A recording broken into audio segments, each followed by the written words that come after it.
이 엄중한 상황에 민주당이 간판을 내릴 수도 있는 상황이기 때문에 그를 돌파하려면 결국 그와 같은 극약 처방을 하지 않을 수 없다고. 자칭 진보 보수 이 두 정당이 20년 동안 교대에서 집권을 했는데 우리가 지금 당면하고 있는 문제에 하나도 해결이 된 게 없어요.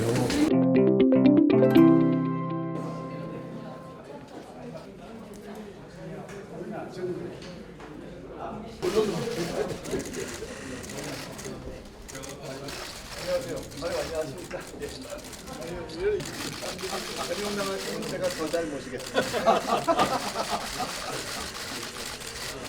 추구해 왔던 정치 방식이 사실 제가 지난 한 10여 년 동안에 우리나라 정치권에 지금 현재 여당, 야당을 두루 나가 봤기 때문에 우리 정치의 현실이라는 것이 무엇이라는 것에 대해서 아마 어느 정도 내가 자신을 가지고 얘기를 할 수가 있습니다. 정치권이 제대로 되먹지가 못하니까 정치가 복원이 되겠습니까?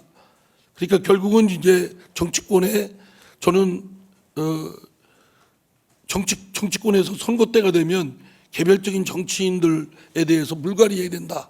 뭐 어쩌고 저쩌고 하고 마치 물갈이 하는 숫자 비율 가지고 정당이 얼마나 새로워졌냐를 자랑합니다. 그런데 그거는 다 지금까지 드러났듯이 눈속임이고 선거용이고 호도용입니다. 유권자의 한 사람으로서 민주당에 묻고 싶습니다. 방송법이 정말 옳은 거라면 누가 집권을 하더라도 해야 되는 것이고 틀린 것이라면 누가 집권을 해도 하지 말아야 되는 것입니다. 자기가 하면 괜찮고 남이 하면 안 된다. 국민들을 이렇게 나누는 태도가 정말로 정치의 유권자들이 혐오와 염증을 느끼게 하고 또 민주당이 5년 만에 정권을 내주게 된 가장 큰 원인이 된 것입니다. 사실은 일반 국민들이 이거를 어떻게 받아들이느냐 하는 데 달려 있어요. 사실은 지금 현재 상황을 갖다가 국민들이 느끼기에 아까도 내가 얘기를 했지만 20년 동안에 소위 말하는 자칭 진보 보수 이 두 정당이 20년 동안 교대에서 집권을 했는데 우리가 지금 당면하고 있는 문제에 하나도 해결이 된 게 없어요. 그런데 지금 우리 그 거대 정당이라는 것이 그런 것에 대해서 별로 관심을 가지고 아니기 때문에 국민이 각성을 하면은 새로운 정치 세력이 등장할 수 있고 새로운 정치 세력이 등장을 하면은 현재 제도에 대한 변화를 갖다가 가져올 수 있지 않느냐 하는. 오늘은 어쨌든 비슷한 고민을 하는 사람들끼리 모여서 얘기를 하는 거고요. 이제 뭐 당을 만든다거나 하는 것은 준비가 되면 말씀을 드릴 겁니다. 근데 제가 2012년서부터 이런 제3지대 운동에 관여를 하거나 지켜본 바에 따르면 서둘러서 되는 일은 아닌 것 같아요.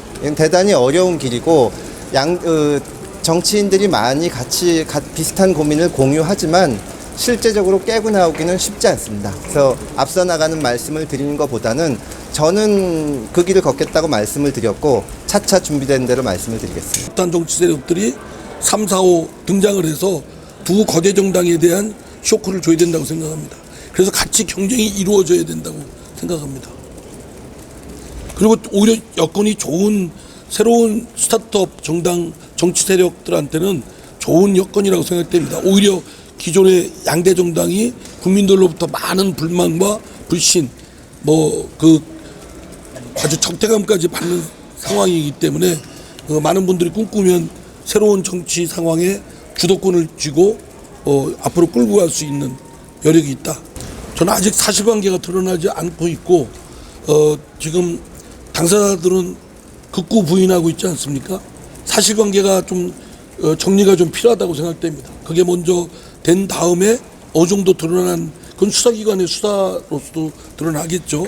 지금 관련자들의 여러 가지 있고 또 지금 통신 기록도 있고 등등 있기 때문에 그걸 밝혀내는 데는 큰 어려움이 없을 거라고 봅니다. 드러나면 저는 이 엄중한 상황에 민주당이 간판을 내릴 수도 있는 상황이기 때문에 그를 돌파하려면 결국 그와 같은 극약 처방을 하지 않을 수 없다고.